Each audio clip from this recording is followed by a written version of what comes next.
नमस्कार। तो चलिए आज बुद्धि बल्लभ शिलवाल जी के विचारों के आधार पर एक बहुत ही दिलचस्प विश्लेषण करते हैं। हम सब में एक आदत होती है दूसरों की आलोचना करने की, लेकिन आज हम ये समझेंगे कि ये आदत हमें कैसे रोकती है और इसका एक बेहतर विकल्प यानी आत्म सुधार का रास्ता हमें कैसे आगे ले जा सकता है। जरा सोचिए इस सवाल के बारे में। जब हम अपना कीमती वक्त दूसरों की कमियां निकालने में लगाते हैं, तो उस सब में हम असल में खुद क्या खो रहे होते हैं? ये एक ऐसा सवाल है जिस पर रुक कर सोचना बहुत जरूरी है। चलिए इस विश्लेषण में सबसे पहले ये समझते हैं कि आलोचना का ये जो नजरिया है, ये है क्या और ये कैसे हमारी सोच को, हमारे दृष्टिकोण को छोटा कर देता है। परनिंदा यानी दूसरों की बुराई करना, ये सिर्फ कुछ शब्द नहीं है। असल में ये एक ऐसी मानसिकता है, एक ऐसी सोच है जो हमारे दायरे को छोटा कर देती है और हमारे खुद के विकास के रास्ते में एक रुकावट बन जाती है। और इसका नतीजा क्या होता है? नतीजा अक्सर हमारे लिए ही अच्छा नहीं होता। सबसे पहले तो हमारा कीमती समय और एनर्जी सब बर्बाद हो जाता है। साथ ही ये हमारे मन में नेगेटिविटी भर देता है।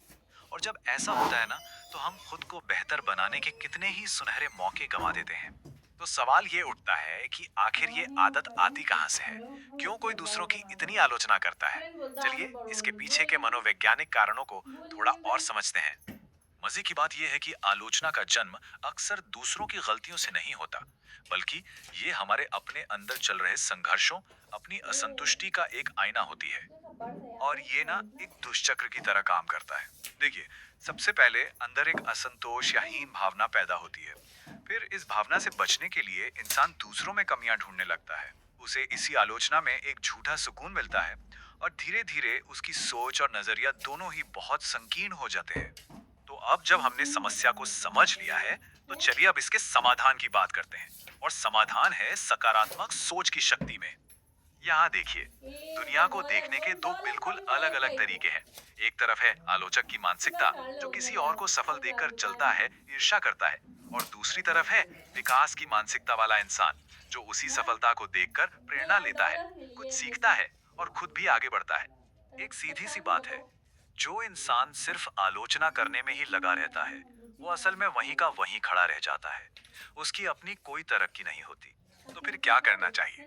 देखिए, अपने सफल सहपाठी की आलोचना करने से कहीं बेहतर है कि उससे सीखने की कोशिश की जाए। बस यहीं से खुद की तरक्की का, खुद के विकास का दरवाजा खुल जाता है।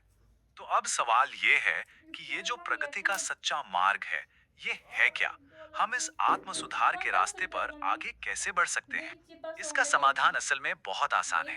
हमें बस अपना ध्यान बाहर की दुनिया से हटाकर अंदर की ओर यानी खुद पर लाना है। दूसरों की आलोचना छोड़कर आत्मचिंतन करना है। तो श्रेष्ठता का रास्ता क्या है? सबसे पहले अपने विचारों को ऊंचा, पॉजिटिव और क्रिएटिव बनाना होगा। पर निंदा यानी दूसरों की आलोचना से दूर हटना होगा।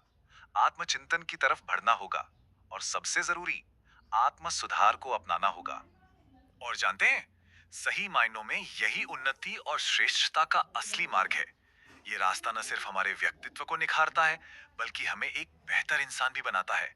तो इस चर्चा के अंत में हम सब खुद से एक सवाल पूछ सकते हैं। हमारा ज्यादातर ध्यान किस पर है?